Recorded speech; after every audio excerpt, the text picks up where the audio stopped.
for the folks who just watched it, but they weren't paying a whole lot of attention to this banger. Yeah. What was it all about? So we're at chapter 20, The Foundling. Back with the tribe, Din tells Grogu it's time for him to start training with the other foundlings. He volunteers Grogu to a challenge against another foundling using training darts. Grogu gets 2 points against him before Din gives him a pep talk and encourages Grogu to show his power. This time, Grogu pulls some Yoda-style jump moves around his opponent and hits all 3 darts in his chest. After the win, a giant Reptilian Rodan. Reptile flying dinosaur. I don't know.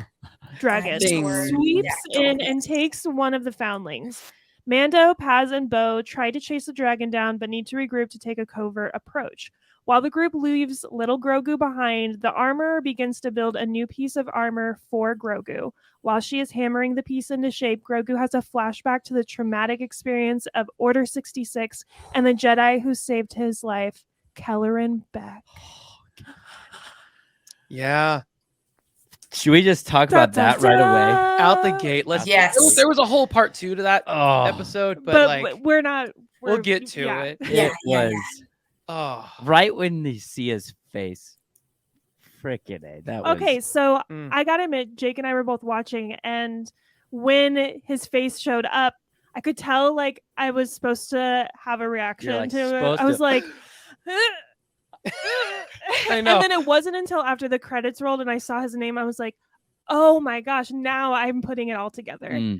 I know. Best. But that was so cool. It was like even not knowing who he was perfectly on screen at that time.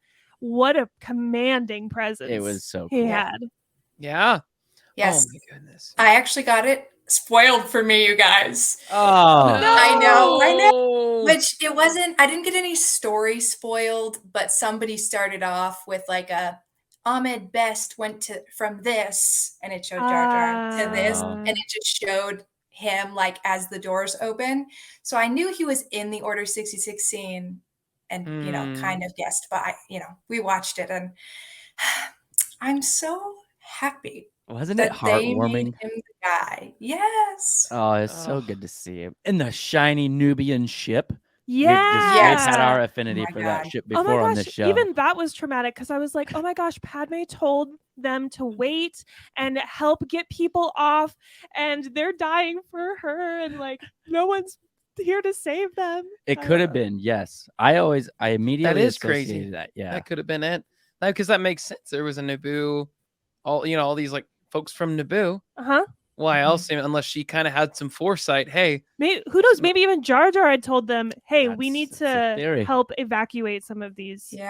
People. Or something. Well, I guess she probably didn't know at the time because all this was going on probably during that all.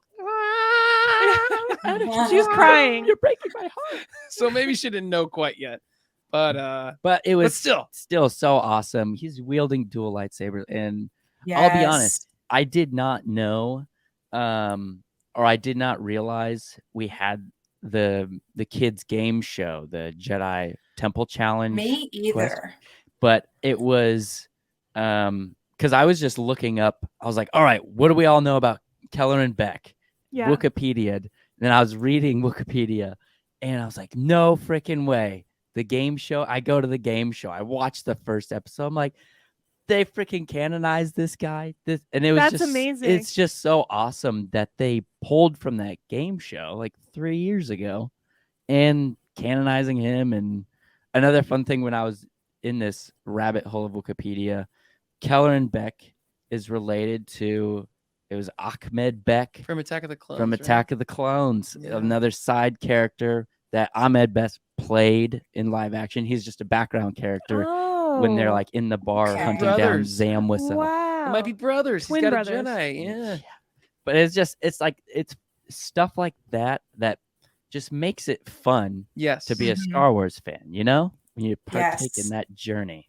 I love a callback, all the lines, all the characters. It's one of my favorite things is just how big the universe is, that you can constantly have cameos and Easter eggs. I love it. Right? Yes, and I'm glad that they went with this sort of subtle character instead of like the big like, oh, it's Mace Windu or, somebody. I know a lot of Yeah. people were maybe thinking that Quinlan Vos was going to be the Jedi, knowing Yeah. that he was connected to the path in the Obi-Wan Kenobi series. But I think this was the perfect way to bring his character into the world. It was a Oh, yeah. wonderful surprise. And for me, like what got me emotional wasn't so much his like reappearance. That was cool.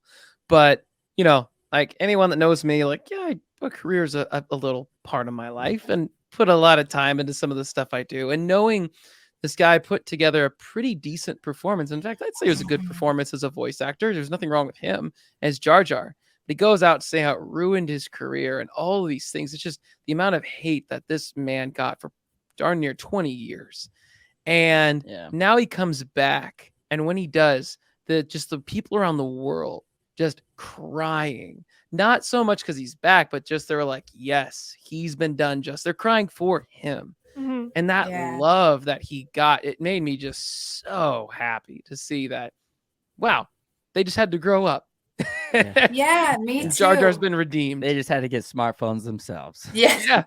Yeah. And that's pretty much what Ewan McGregor said, before or after Kenobi came out in one of his interviews. He was like, that's just what we had to do. We had to wait for the people we made it for to grow up. And now we're getting all the love and it's great. And I'm really glad Ahmed Best is a part of that now. And it's not, just Hayden and Ewan and the main characters, you know what I mean? Yes, for sure. I hope they keep bringing him back for callbacks or the what are those flashback scenes. I think that'd be so his awesome. Story is still put him in the unfinished. Jedi Fallen Order games and like this whole series with Cal Kestis. Yeah, so that's cool. interesting. I was bought in. He looked in those eyes, those intense eyes he gave me. He was fighting. I was like, this is pretty dope. And you got your boy. Tamara Morrison. Yeah, his voice all around. It was great hearing his voice. As a clone. As the 501st. The 501st, I was just sitting there loving every second.